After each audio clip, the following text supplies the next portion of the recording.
It's raining. It's pouring. The old man is snoring. Who the hell made up that nursery rhyme thing many, many eons ago? It's later with Mo Kelly. KFI AM 640. We're live everywhere in the iHeartRadio app. It's raining. It's pouring. And who made that up? Someone who works in a nursing home, clearly. Okay, because it never made sense to me. I know they just need things to rhyme. You know, jingle bells, Batman smells, Robin laid an egg, Batmobile lost its wheel, and Joker got away. Who makes this stuff up? Children. Man, I haven't heard that one in a long time. I remember the first time I heard that, I think it was maybe in third grade, long before you were born, Stefan. And I thought, oh, that's so witty. It's so clever. Jingle bells, Batman smells, Robin laid an egg, Batmobile lost its wheel. And everyone knows what I'm talking about. Everyone heard it, okay? And Joker got away. It's raining, it's pouring. It's raining everywhere. And where was this rain 3 weeks ago? And it would have been nice if we had this rain 3 weeks ago, because the fires obviously would have done far less damage. And with far less damage, there's far less concern about impending mudslides or debris flow. But now I think we're going to have to honestly and seriously consider the possibility of there being these mudslides and debris flows, if only because we're going to get a lot of rain, or at least from what Mark Ronner was telling me earlier. Oh,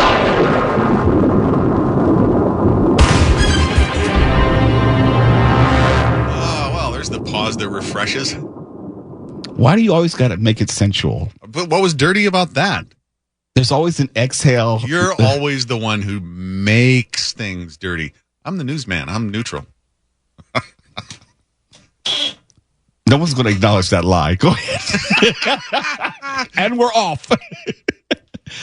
How much rain are we getting thereabouts? Well, it's going to rain through probably tomorrow afternoon, and that should be the end of it. Then we got sun for the weekend. Does that satisfy you, Mo? It does, but there are a couple other things I need to complain about real quick. Well, let it all out. I remember, and I said, it's raining, it's pouring, the old man is snoring. Things of our youth. When I was a kid growing up, and it was a very, very long time ago. I'm surprised you can remember back that. No, I can, but I need help to remember at times. I need, some sort of mental triggers to remind me of what it was like in the 1970s. But back in the 1970s, we had this thing that we called heavy rain. Now they call it atmospheric rivers, like it's some cataclysmic event. No, it's just heavy rain.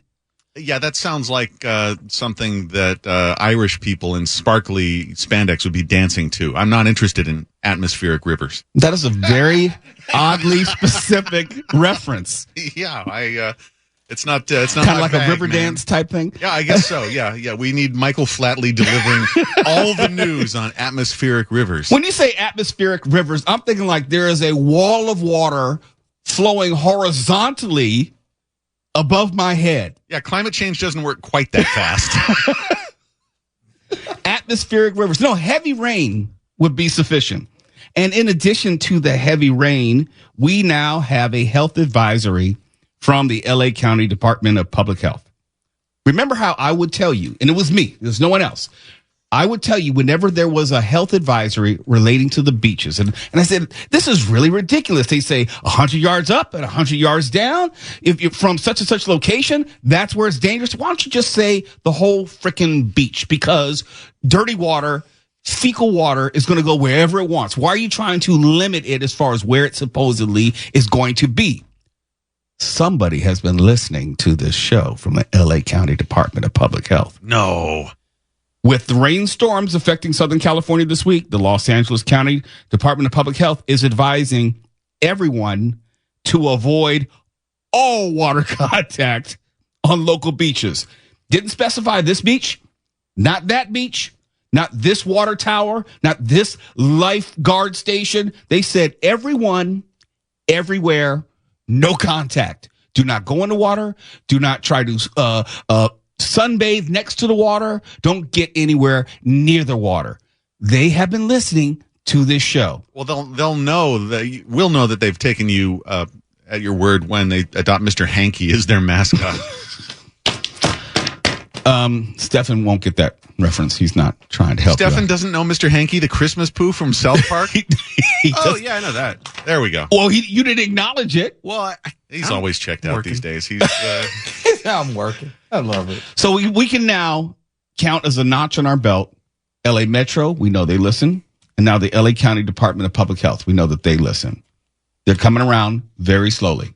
Pretty soon they'll put out a poop advisory. When they do that, I know that they're all the way into the show. Well, they'd have to call it something a little bit more more bureaucratic. No. Doesn't have no. Like It'll be poop tides. A number 2 advisory. No, poop tides. Or if they call it a number 2 advisory, wait, who's that? Water. Who's that for? Who earned that? It was like a double.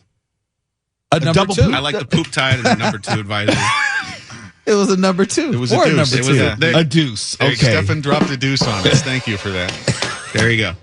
We are going straight to the bottom just as quickly as we can. But on the rest of the show tonight, we got to tell you about, to be serious, LA County wildfire losses. They are now starting to quantify how much damage all of this rebuilding effort is going to cost. And UCLA has weighed in with some of the preliminary estimates. We're going to go to Santa Anita and talk about an emerging lawsuit there. Kind of told you about that as well, as far as where the horse racing industry was going. And we have more evidence to that. And the Lakers are playing right now. If you're wondering, well, is Luka Dončić the new superstar for the team? If he's going to play tonight, is he playing? We'll tell you about that as well. That's just the first hour. It's later with Mo Kelly, KFI AM 640. We're live everywhere in the iHeartRadio app. You're listening to Later with Mo Kelly on demand from KFI AM 640. But I was listening to Mark Ronner during the news break, and he was talking about how the former interpreter for Shohei Ohtani was sentenced today, and he'll have to go to Club Fed for almost 5 years. Well, thanks for ruining the surprise for everybody that was coming at the bottom of the hour. Oh, I'm sorry. Well, his ass is going to jail. Shame on you. But my point is this, and I was thinking about that, and he stole about $15 million. 17. Wait, that we supposedly know of. 17 million, right? Fewer than 5 years. Now, if I go out and try to rob a Wells Fargo bank with just a note, I'm getting 15 to life in state prison. I'm still taking your side on that. Wells Fargo's kind of a... I'm sorry, any bank. Yeah. I didn't mean to call him out by name. But I'm just saying. No, I'm just feel saying, free. And at most, I'm getting what? Let's say $10,000. Okay, there's not a massive haul you're going to get from any bank location. Next time, I should say, kiddies, pay attention. If you want to steal 15 million from your rich friend, and you only go to Club Fed for 5 years at most. I think that's one of the main lessons from the last several years is if you're going to do crimes, go big. And I always say, make sure it's federal. Okay, you want to end up in a federal facility. Not that they're all easy, but you definitely want to end up in a federal one as opposed to a state penitentiary. Yeah, I'm not going to get all specific because I just don't need the headache, but think of the small things that ended people's public lives just a few years ago. Go big. Mm-hmm. Go big. Mm-hmm. Well, that life advice out of the way. Let's talk about the LA County wildfires. Now, we know that it was going to cost billions of dollars to make these communities whole. When I say communities, I'm talking about Pacific Palisades. I'm talking about Altadena and various enclaves in between. But as far as LA County is concerned, which means it does not include Pacific Palisades because Palisades are considered LA City. I'm just talking right now about LA County. The economic losses from the fires that we all saw, that Tuala and me and Mark and Stefan were reporting on, the economic losses will range, and it's a huge range, between $95 and $164 billion. And when you say economic losses, it's not just the people who lost their homes. It's not just the people who lost their businesses. It's about the inability of people in that community to support businesses. It's about the inability of those businesses to also generate revenue in connection to the GDP of that particular area. In fact, the estimates, and this is coming from UCLA, the disaster will reduce LA County's gross domestic product, the GDP, by $4.6 billion. So it's not just the money which is needed to restore the area. It's about the ongoing loss of money, which is moving through the community and put back into the community through the natural occurrence of business and commerce. That's all gone. Think of all the businesses, small businesses, franchisees, bigger businesses, big box retailers. That's all gone. All those jobs gone. All that revenue gone. And it's not coming back for many years. And in fact, the smaller businesses, and this has been an ongoing discussion. We talked about this earlier in the week with Zaire Calvin, who I saw on KTLA today. Those businesses may never come back. Because it's one thing when you say, hey, Rick Caruso and others saying, we're going to set aside all this money to make sure, or Magic Johnson, to make sure that these cities and areas come back. You have to be able to understand what they mean.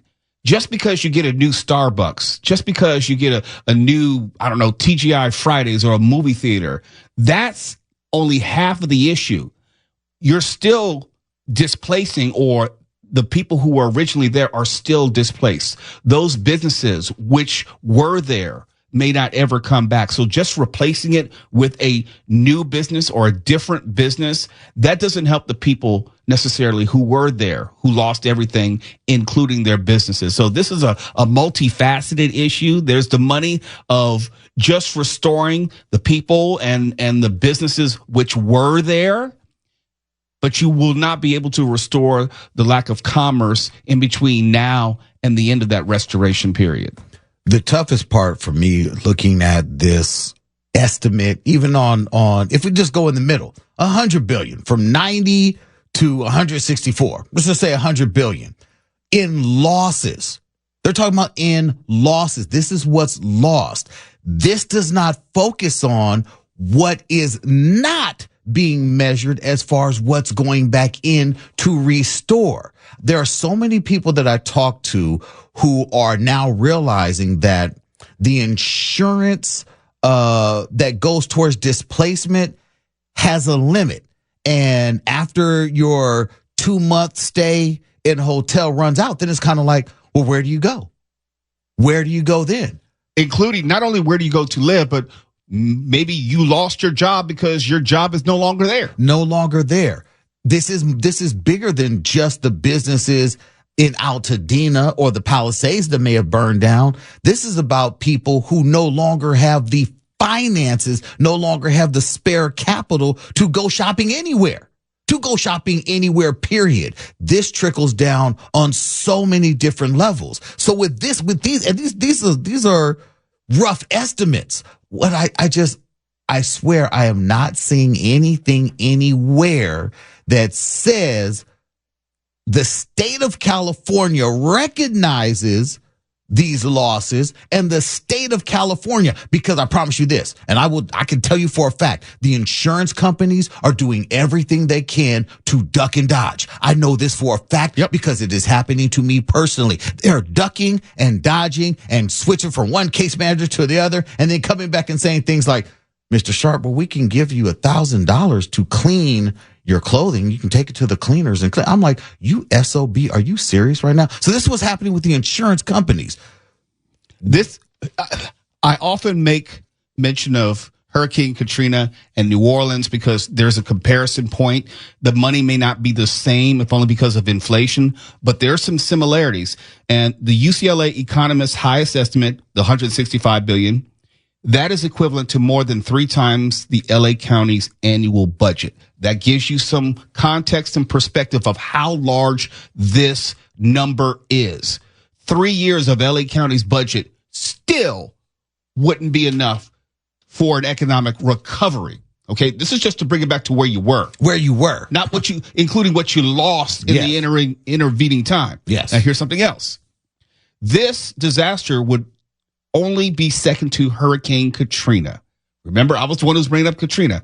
And Hurricane Katrina was in 2005, 20 years ago. That was $200 billion in 2005 dollars. I told you I went to New Orleans a year after Katrina, went to New Orleans 5 years after Katrina. New Orleans was not back 5 years later. And New Orleans, I would argue, had more of an infrastructure than what Altadena has right now. New Orleans is not back now. Mo, what are we talking about? Now. 20 years later. 20 years later. And we're not talking about the French Quarter. No.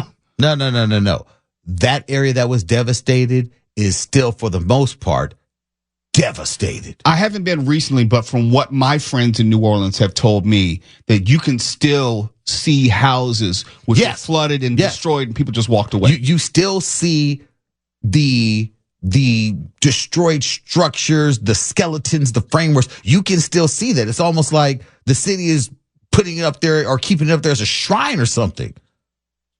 I like the fact that at least there is a study that proves that we aren't crazy with the amount of destruction that happened. I love this. I love that they say, now you see, look at this number. So when we come to you and we say, you've got to do more than your gift certificates and your water and your clothing drive, you got to do more, because getting anywhere near just one of these billions, we're light years away from here. Okay, let me do some simple math, and I think Mark would appreciate this because he's a very smart guy.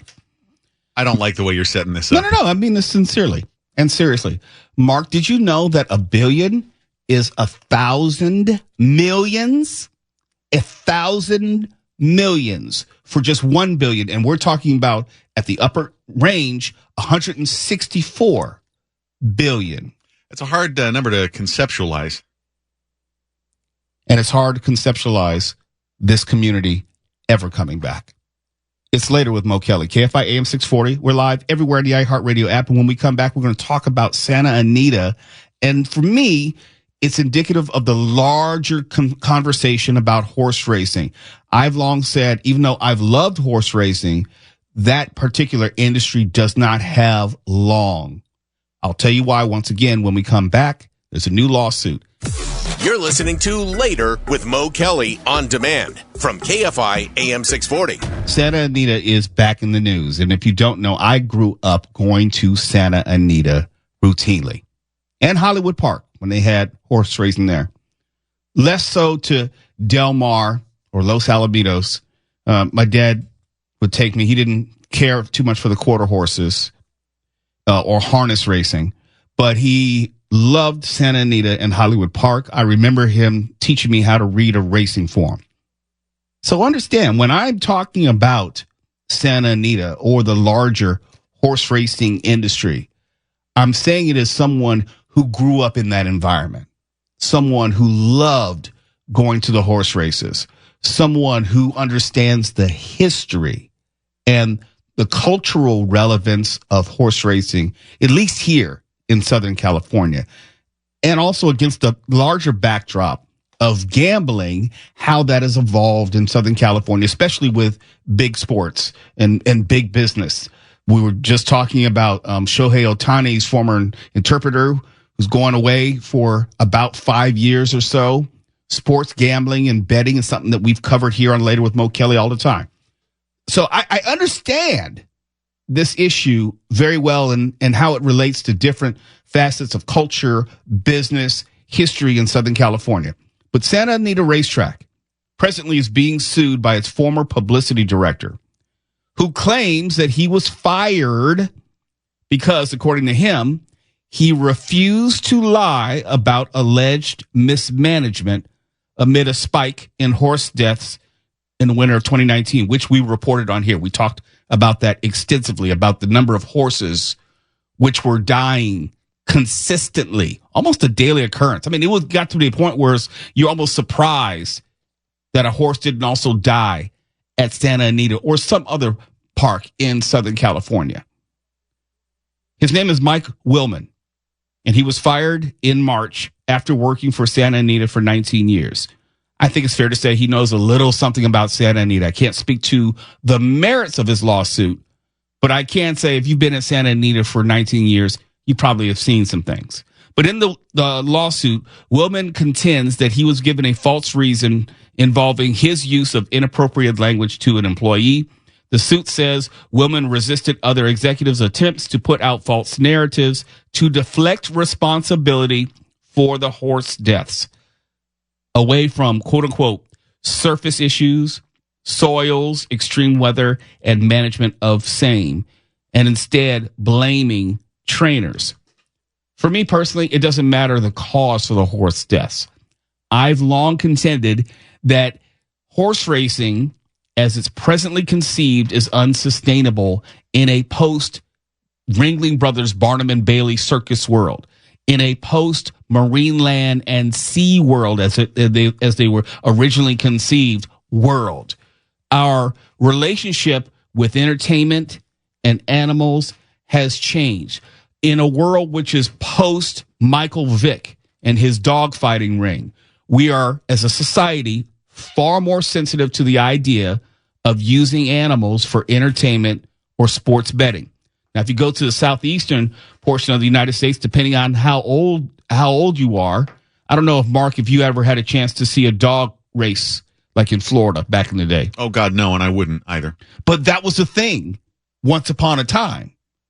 It's not anymore because societies continue to move in this direction. I don't have the numbers in front of me, but I've talked about how, for the most part, they're closing horse racing tracks just about every year. And I think over the past 20 years, maybe some 500 or so tracks have been closed, including Hollywood Park, one that I loved going to with my father. And I think of all the memories. Now it's just a casino, but our society has changed. And also sports betting has changed. It used to be, when I was growing up, you go to Hollywood Park, and that was the only quote unquote gambling outlet in Southern California. You could bet the horses. The reasoning being it was supposedly something about skill, not chance. So horse racing and betting was allowed in Southern California. Then they developed off-track betting where you could bet the dog races in Florida. You could bet the horse races at other tracks around the country. And it was like a mission creep where slowly betting became more and more prominent. Then in the previous, I'll say maybe 3 or 4 years, there was more legalized gambling for other sports. You can, like DraftKings and FanDuel and Prize Picks. You can just bet on any sport. So the allure of horse racing wasn't the same anymore. You could just, bet on sports. You can see how that's created a problem for the different sports. This week, they just fired a Major League Baseball umpire for involving himself in unauthorized and illegal betting, quote unquote. But that's a different conversation as far as how sports betting is harming, I would say, professional sports. But as far as horse racing goes, not only is it more expensive than any other sports gaming, it is, I will just say, less acceptable, the results. When you hear about the horses, how they're being treated, how they're being put down for just getting a broken leg or what have you, because they can't be rehabilitated for the most part. And society now is pretty much on the side of protection of animals, especially when it comes to entertainment. Ringling Brothers and Barnum and Bailey circus, they're still around, but they've completely revamped the act to not have animals as the form of entertainment. We've actually featured them on this show. SeaWorld has completely revamped its operations because of the Blackfish documentary. I'm just saying, let the past be prologue for what is happening right now. Horse racing, as we know it, is not going to be around, I would say, in 10 years. I would give it 10 years, but it's going to be a diminution between now and then. Go ahead, Mark. Oh, no, if anybody doubts that our attitudes change, just clock your own response when you pop in an old movie and they happen to show a real cockfight in it. These things go away. And I was just, it's weird that you bring this up because last night I was watching Cross, and there's a part where the serial killer's mom explains about how, or a childhood friend explains how he used to start off with cruelty to animals, which is how a lot of sociopaths get their start. And I was sitting there as I was eating, and I should preface this by saying nobody loves a steak and a martini more than me. That's my death row meal. But I thought, someday, spiritually, otherwise, we're really going to have to answer for all the animals that we've treated so horribly. Yeah, we try to justify it and say, it's a food source. We're not doing it for sport. The attitude towards hunting has changed in large part. Yeah, I know in certain quadrants of the country, hunting is still very big, but there's still a movement and pushback against that, which we didn't have just 10 years ago. Oh, you should see, if you don't already, the responses, the outraged, horrified responses when people post trophy hunting pictures. Mm-hmm. I mean, hunting for food that you need, that's one thing, but trophy hunting for no good reason other than the fact that you're a bloodthirsty psychopath, people are responding a lot differently to that now than they did when we were kids. All those threads are somewhat woven together. I'm not saying that hunting is in the same emotional basket as SeaWorld, but they're not that far apart. It's a continuum for sure. Yeah, they're in that Venn diagram, there is some overlap. They're not quite concentric circles, if you know what I mean. But the people who feel strongly anti-hunting are most likely in the same group who are anti-horse racing. And just out of just capitalism, the desire to make money. Horse racing is not the moneymaker now that it was 10 years ago, if only because of stories just like these. The bad publicity of horses dying. Now you got a former publicity executive suing Santa Anita for allegedly lying about the reasons horses were dying in an age where animals, the mistreatment of animals is not readily acceptable. It's later with Mo Kelly, KFI AM 640 live everywhere on the iHeartRadio app. Got to talk about the Lakers when we come back. They're playing right now, and you're wondering, well, is Luka Dončić player? We'll tell you about whether he is or whether he isn't and why in just a moment. You're listening to Later with Mo Kelly on demand from KFI AM 640. You may not be a sports fan, but you probably are aware of what's going on in Southern California. In fact, I know that the KFI listening audience is probably one of the most informed groups in the world, especially when it comes to news items. You don't have to be a sports fan, but you probably know that there was a huge trade last week with the Los Angeles Lakers, and I've been a lifelong fan.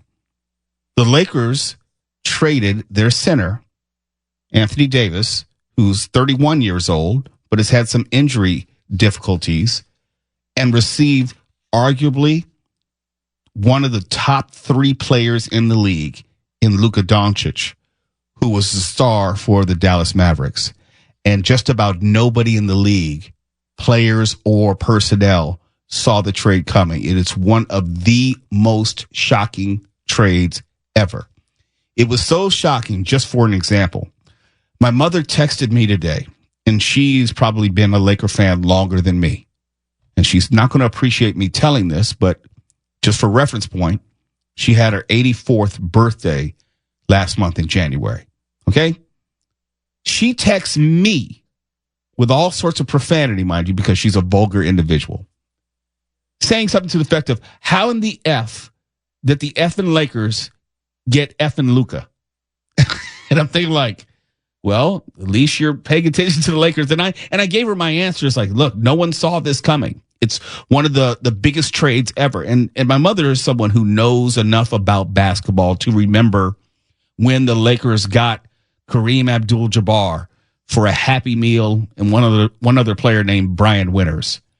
She remembers when the Lakers were able to convince Shaquille O'Neal to come to LA from the Orlando Magic. She remembers when LeBron signed as a free agent to come to the Lakers. She remembers all of that. She can cite history, chapter and verse about the Lakers. And even she was like, how in the hell, expletive, did the expletive Lakers manage to get expletive Luka in a trade? And I didn't have an answer. But people are wondering since that time, when is he going to play? Well, from what I understand, I was talking to Tim Cates, the producer for Petros and Money of our partner station, AM 570, LA Sports.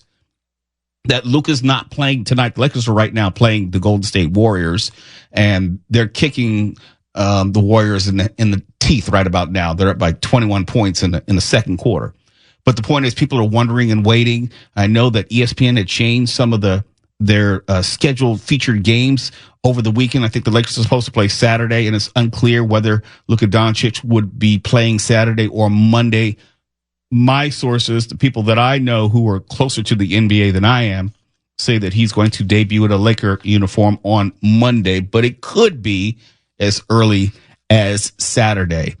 And we would get a better sense of whether the Lakers are pretenders or contenders. They also made a trade of a very promising rookie in Dalton Connect, who was out of Tennessee. They got him with the 17th pick, and I thought that Dalton was perfect for the Lakers, and maybe he was.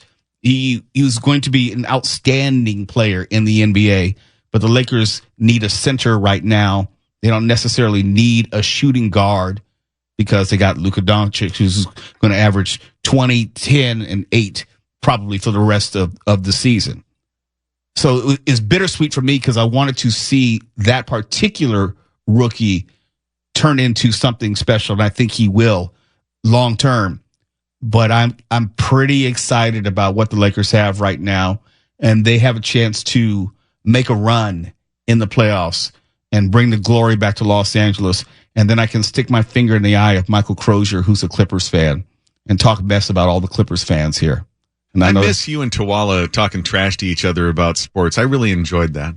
Tawala is a Laker fan as well, so we don't necessarily bump heads on the Lakers, but we will talk trash to the Clipper fans here. And if you don't know, AM 570, our partner station, is the Clippers station. So Adam Oslin, who does the pre and post game show for the Clippers, he will usually talk smack to us about the Lakers. I noticed he was very quiet when the Lakers blew out the Clippers the other day. I noticed that he didn't have anything to say to me. It's almost like he was avoiding me or something.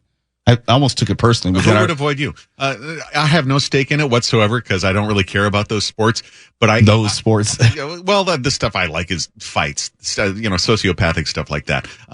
But I love watching people get just apoplectic and mean to each other about their sports teams. That is hugely entertaining to me. It's interesting you say that because for my final thought tonight, I'm going to be talking about that. Mark Ronner, it's almost like you were in my head. It's not that hard, Mom. Look at the time. Tech Thursday with Marcia Collier when we come back. Go Lakers. Oh, how dare you? There we go. See, how dare you? Someone's back in the saddle. KFI AM 640. We're live everywhere. The iHeartRadio app. Opinion without the preach. KFI And KOST HD2. Los Angeles, Orange County. Live.